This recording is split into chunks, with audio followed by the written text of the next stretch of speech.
दोस्तों, और साथ ही आप लोगों का बहुत बहुत धन्यवाद यार, क्योंकि जो मैंने पिछला वीडियो बनाया था प्लैंक्स रेडिएशन लॉ का, उसकी थ्योरी का क्या क्या अजम्पशन माने गए थे, उसमें आप लोगों ने बहुत ज्यादा प्यार दिया। मैंने नया चैनल स्टार्ट किया जिसमें 1000 व्यू आ गए। मेरा टारगेट था कि जब तक 1000 व्यू नहीं आएंगे तब तक मैं नेक्स्ट वीडियो नहीं बनाऊंगा। तो हालांकि उसमें आ गए हैं 1000 व्यू। तो अब हम नेक्स्ट देखने जो जा रहे हैं derivation of Planck's radiation law. आपको प्लैंक्स रेडिएशन लॉ बहुत अच्छे समझ में आया था, आप लोगों ने नेक्स्ट वीडियो की डिमांड की थी, तो मैं डेरिवेशन को लाया हूं। बहुत ही सिंपल तरीके से समझेंगे और मेरा विश्वास है कि आपको derivation of Planck's radiation law बहुत अच्छे तरीके से समझ में आ जाएगा। अब इसका डेरिवेशन समझने से पहले हमें यह समझना पड़ेगा कि प्लैंक्स ने एक्चुअली किया क्या था। तो Planck modified Rayleigh Jeans law with his assumption that a black body is associated with a large number of harmonic oscillations. ठीक है, या ऑक्सीलेटर्स, यहां पे क्या होगा, ऑक्सीलेटर्स होगा।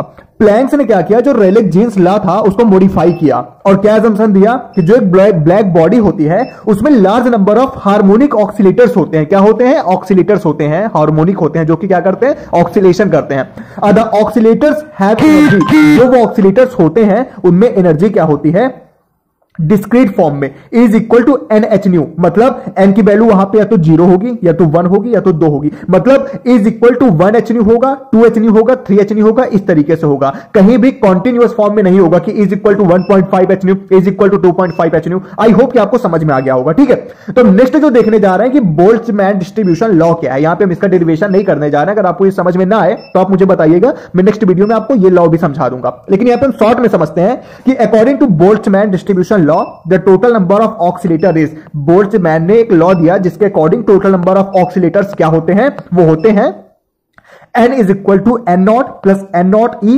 Minus h nu divided by k t plus n naught e 2 h nu divided by k t. मतलब ये ऐसे ऐसे बढ़ता जाएगा। तो यहां पे लास्ट में क्या हो जाएगा, n naught e n H nu divided by k two. इसको हमने क्या मान लिया, इक्वेशन 2 मान लिया। इसको हमने क्या मान लिया, इक्वेशन 1 मान लिया। ठीक है, अब बोल्ट्जमैन डिस्ट्रीब्यूशन लॉ में जो एन नॉट है हमारा, ये क्या है, the number of oscillators having zero energy. उन ऑक्सीलेटर्स हैं ये वो ऑक्सीलेटर्स हैं जिनकी एनर्जी क्या है, 0 है। ओके, हमारा क्या है, बोल्ट्जमैन कांस्टेंट। अच्छा, अब आपको नहीं लगता ये जो इक्वेशन हमें दी गई है बहुत लंबी चौड़ी दिख रही है? तो हम यहां पे करते क्या है, जो H nu divided by k T है इसको क्या मान ले रहे हैं, अल्फा मान ले रहे हैं। क्या मान ले रहे हैं, alpha. H nu divided by k T, अब जहां जहां में दिखेगा वहां पे हम क्या रख देंगे, अल्फा। इसकी वैल्यू हम इक्वेशन 2 में रखते हैं तो हमारी इक्वेशन क्या बन जाएगी, n is equal to n naught plus n naught e की power minus alpha plus n naught e की पावर माइनस 2 अल्फा। और ऐसे ऐसे करते करते जो इसका पैटर्न बनेगा उसके according n naught e minus n alpha बन जाएगा। ठीक है, अब यहां से हम क्या करते हैं, जो एन नॉट है इसको कॉमन ले लेते हैं। टेकिंग एन नॉट कॉमन, तो हमारी इक्वेशन क्या बन जाएगी, 1 प्लस ई की पावर माइनस अल्फा प्लस ई की power minus 2 alpha plus dash dash ई की पावर माइनस एन अल्फा। अब ये जो है ना, ये क्या है, जीपी की सीरीज है और इसका जो सोल्यूशन होता है वो क्या होता है, 1 माइनस ई की पावर माइनस अल्फा का रेसिप्रोकल। ठीक है, अगर अब हम इसको इस इक्वेशन में रखते हैं तो या तो इसको ऐसे लिख सकते हैं, n is equal to n naught 1 minus ई की power minus alpha minus 1 reciprocal. तो अब इसको हम नीचे भी तो ले जा सकते हैं, तो इसको हम लिख सकते हैं n is equal to n naught 1 minus ई की पावर माइनस अल्फा इक्वेशन 3। ये चीज आप ध्यान में रखिएगा कि जब ये हम n divided by n naught जो है इसको n इधर ले आएंगे तो n naught divided by n is equal to क्या हो जाएगा, 1 माइनस ई की पावर माइनस अल्फा। इसे याद रखिएगा, आगे काम आने वाला है। आई होप कि आपको यहां तक समझ में आ गया होगा। आइए इसके आगे देखते हैं। अब टोटल एनर्जी ऑफ द ऑक्सीलेटर्स निकालना है। फिर से देखिएगा, हमें पहले क्या, द ऑक्सीलेटर्स की जो एनर्जी होती है किस फॉर्म में होती है, एन एच न्यू। एन की वैल्यू 0 भी होगी, 1 होगी, 2 होगी। फिर हमने क्या निकाला, टोटल नंबर ऑफ ऑक्सीलेटर्स निकाला इस इक्वेशन से। ठीक है, अब हम क्या निकालने जा रहे हैं, टोटल एनर्जी ऑफ द ऑक्सीलेटर्स। फिर से याद रखिएगा, हमने एनर्जी देखा कि कैसे निकालते हैं, फिर टोटल नंबर ऑफ ऑक्सीलेटर्स देखा, अब टोटल एनर्जी ऑफ द ऑक्सीलेटर्स मतलब मल्टीप्लिकेशन ऑफ उन दोनों इक्वेशन का। ठीक है, तो एन नॉट जो पहले था, एन की वैल्यू हमने 0 से स्टार्ट की तो पहला 0 हो गया। ठीक है, ये एच न्यू हो गया। ये क्या है, एनर्जी लेवल है, मतलब जिसका 1 एनर्जी लेवल, इसको आप 1 लिखोगे तब भी। और ये एन नॉट ई की पावर माइनस अल्फा क्या है, नंबर ऑफ पार्टिकल्स, ये नंबर ऑफ ऑक्सीलेटर्स। मतलब हमने क्या किया, एनर्जी लेवल्स को, जो एनर्जी के लेवल है उसको नंबर ऑफ ऑक्सीलेटर से क्या किया, मल्टीप्लाई कर दिया। तो हमारा क्या आ जाएगा, टोटल एनर्जी ऑफ ऑक्सीलेटर्स आ जाएगा। जहां पे एन क्या है हमारा 0 है, वहां पे मल्टीप्लिकेशन में 0 हो गया। जहां पे एन की वैल्यू हमने 1 रखी तो एनर्जी क्या हो गया, एन एच न्यू के फॉर्म में था तो 1 रख दिया तो 1 एच न्यू हो गया। ठीक है, नंबर ऑफ पार्टिकल उस इक्वेशन में जब हमने किया था, ये इक्वेशन जो है यहां पे हमने अल्फा रख दिया है तो एन नॉट ई की पावर माइनस अल्फा है। अब यहां पे जब एन की वैल्यू 0 होगी, जब हम इसे मल्टीप्लाई करेंगे तो यहां पे 0 हो जाएगा, यहां पे 1 हो जाएगा, यहां पे 2 एच न्यू हो जाएगा। तो सिंपली यही एक इक्वेशन है। ये क्या है, नंबर ऑफ एनर्जी लेवल है और ये क्या है, नंबर ऑफ ऑक्सीलेटर्स हैं। ठीक है, इस तरीके से हमारी इक्वेशन बन गई। अब यहां पे हम कर क्या रहे हैं, यहां पे हम H nu n naught e की पावर माइनस अल्फा को कॉमन ले रहे हैं। क्या ले रहे हैं? कॉमन। तो जब हमने कॉमन ले लिया तो हमारी इक्वेशन कितनी बची इधर? ये बची। ठीक है, कैसे? 1 प्लस 2 ई की पावर माइनस अल्फा, 3 ई की पावर माइनस 2 अल्फा प्लस ऐसे ऐसे। अब ये पैटर्न कैसे बना ये ध्यान रखिएगा, यहां पे 2 है तो माइनस अल्फा है, 3 है तो माइनस 2 अल्फा है। तो इसी तरीके से अगर यहां पे n है तो हमने यहां पे क्या किया? n माइनस 1 अल्फा किया। ठीक है, अब मल्टीप्लाइंग बोथ साइड बाय ई की पावर माइनस अल्फा। हमने ई की पावर माइनस अल्फा से क्या किया? दोनों तरफ मल्टीप्लाई कर दिया। ई की पावर माइनस अल्फा इधर भी मल्टीप्लाई किया, लेकिन जो इधर ई की पावर माइनस अल्फा मल्टीप्लाई हमें करना था, हमने इसमें नहीं किया, जो कॉमन निकाला था हमने इसके अंदर कर दिया। तो जहां पे 1 था वहां ई की पावर माइनस अल्फा आ गया, यहां पे ई की पावर माइनस अल्फा था, यहां ई की पावर माइनस 2 अल्फा आ गया। भाई आपको ये तो पता होगा ना, जैसे ई की पावर माइनस अल्फा है, ठीक है, प्लस ई की पावर माइनस अल्फा हम कर देंगे तो क्या होगा? बेस हमारा कॉमन रहेगा और जो इसकी पावर होती है वो ऐड हो जाती है, तो ई की पावर माइनस 2 अल्फा हो जाएगा। पता है ना? तो बस वही चीज हुई है, 2 की पावर माइनस 2 ई की पावर माइनस 2 अल्फा प्लस 3 ई की पावर माइनस 3 अल्फा। अब यहां पे ये देखे, यहां पे 2 था तो यहां अल्फा 1 था, यहां पे 3 है तो अल्फा 2 था। उस चीज को हमने बराबर करने के लिए यहां 2 तो यहां 2, यहां 3 तो यहां 3, तो हमारा लास्ट में पैटर्न क्या बन रहा है? एन ई की पावर माइनस एन अल्फा। यहां पे क्या था? एन माइनस 1 अल्फा था।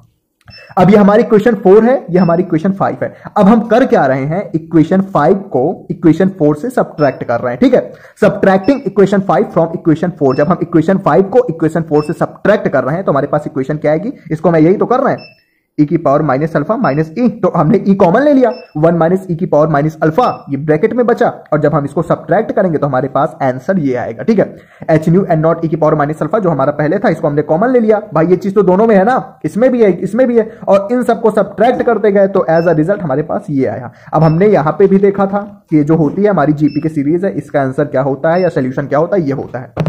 सेम सोल्यूशन यहां पे ये भी हो जाएगा। जब हम इसको नीचे करेंगे, इसकी पावर नेगेटिव में है ना, तो इसको हम ऐसे कर सकते हैं कि power h nu n naught e की पावर माइनस अल्फा, और ये जो या तो फिर इसको यहां पे हम ऐसे लिख के -1 लगते हैं, या तो फिर हम इसको नीचे लेते आते, तो ये हमारा नीचे आ गया। ठीक है, अब हमारे पास जो ये आया है ई की पावर 1 माइनस ई की पावर माइनस अल्फा, इसे हम क्या कहते हैं? This is energy of all oscillators. हमने किया क्या? फिर से याद रखिएगा, बोल्ट्जमैन डिस्ट्रीब्यूशन लॉ से टोटल नंबर ऑफ ऑक्सीलेटर्स निकाल लिया, E is equal to N H nu से एनर्जी ऑफ ऑक्सीलेटर्स निकाल लिया, या फिर मतलब लेवल ऑफ एनर्जी जिसकी क्या है 1 एच न्यू है या 2 एच न्यू है वो निकाल लिया। जब उन दोनों को मल्टीप्लाई किया एज अ रिजल्ट हमारे पास ये आया, जो कि क्या है?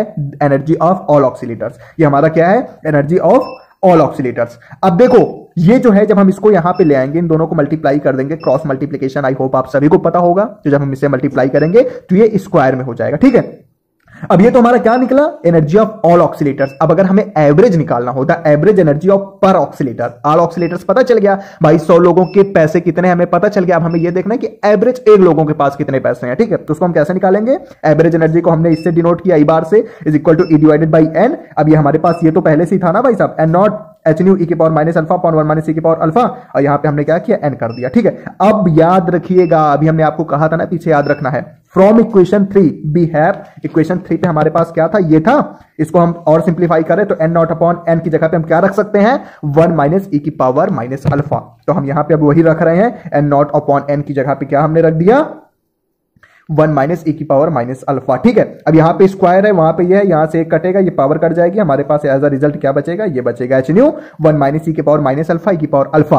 अब हम क्या करेंगे? जो ये ई की पावर अल्फा है इसको मल्टीप्लाई कर देंगे इसके अंदर, तो यहां पे ई की पावर अल्फा हो जाएगा और ये माइनस प्लस कट के 0 हो जाएगा। मतलब अब ये हमारा हो जाएगा ई की पावर अल्फा माइनस 1। ठीक है, सेम चीज हमारी लिखी हुई है, सेम चीज हमारी लिखी हुई है यहां पे, ई की पावर ई बार मतलब average energy is equal to H nu E की पावर अल्फा माइनस 1। ठीक है, अब अल्फा था क्या? हमने पहले आपको बताया था ना कि हमने इक्वेशन को सिंप्लीफाई करने के लिए H nu divided by k T की जगह पे क्या रख दिया? अल्फा। नहीं विश्वास हो रहा है, मैं झूठ बोल रहा हूं, चलिए मैं आपको दिखाता हूं। यहां देखिए, आप h nu divided by k T is equal to alpha किया था इक्वेशन को सिंप्लीफाई करने के लिए, तो हम H nu divided by k T की जगह पे क्या रख दे रहे हैं?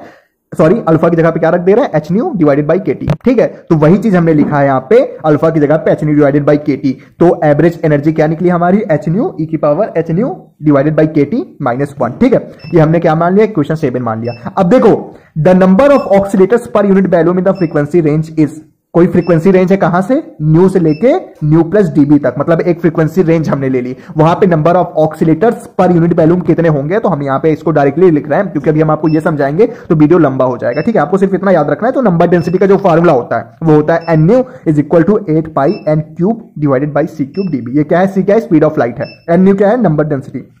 अब देखो हमारे पास नंबर डेंसिटी का फार्मूला क्या निकला? 8 pi nu cube divided by C cube और डी न्यू। ठीक है, अब अगर हम इस नंबर डेंसिटी को जो हमारे पार्टिकल्स हैं या फिर जो ऑक्सीलेटर्स हैं किसी एक ऑक्सीलेटर्स की एनर्जी के साथ नंबर डेंसिटी का मल्टीप्लिकेशन करते हैं तो क्या हमारे पास एनर्जी डेंसिटी नहीं आ जाएगी? बेशक आ जाएगी। तो हमने वही काम किया है, यहां पे क्या किया, एनर्जी को नंबर डेंसिटी से क्या किया, मल्टीप्लाई कर दिया। तो हमारे पास एज अ रिजल्ट क्या आ रहा है, 8 pi nu cube C cube D new, और इसके साथ हमने क्या किया, ये मल्टीप्लिकेशन कर दिया किसका, एनर्जी का। तो एज अ रिजल्ट हमारे पास क्या आ गया, मतलब जब हमने नंबर डेंसिटी और एनर्जी का मल्टीप्लिकेशन किया तो हमारे पास रिजल्ट क्या आ गया, ये आ गया। और यही हमारा क्या है, प्लैंक्स रेडिएशन लॉ।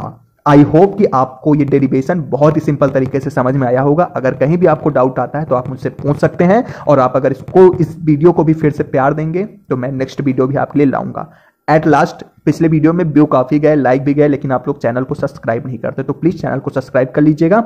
मिलते हैं नेक्स्ट वीडियो में, तब तक के लिए जय हिंद जय भारत।